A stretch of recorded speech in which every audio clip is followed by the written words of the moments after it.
জনগণনার কাজ শুরু হয়ে গেছে। প্রতিটা বাড়ি বাড়ি গিয়ে সরকারি আধিকারিকরা জনগণনার কাজ শুরু করে দিয়েছে। বাড়িতে গিয়ে কয়েকটা প্রশ্ন করছে।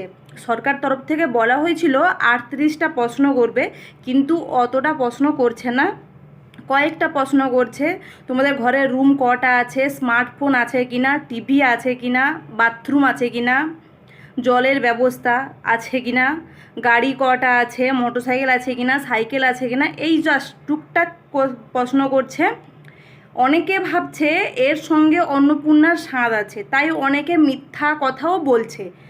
ঘর থাকলেও বলছে না আমাদের দুটোর বেশি ঘর নেই, মোটরসাইকেল নেই, আছে তবুও বলছে নেই। আমি এইটাই বলবো যে কোনো মিথ্যা কিছু এখানে বলবে না। এখানকার সাথে জনগণনার সাথে অন্নপূর্ণার কোনো স্বাদ নেই।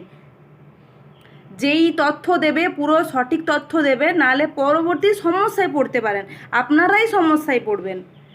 এর সঙ্গে অন্নপূর্ণার কোনো স্বাদ নেই। অন্নপূর্ণার সাথে এটা হলো জনগণনা, এটা যদি ভুল হয় পুরো 10 বছর পরে আবার চেঞ্জ করে, এটা কোনো আর চেঞ্জ করা যাবে না। তাই বলবো এটার কোনো ভুল তথ্য দেবে না, যেটাই বলবে সঠিক তথ্য দেবে।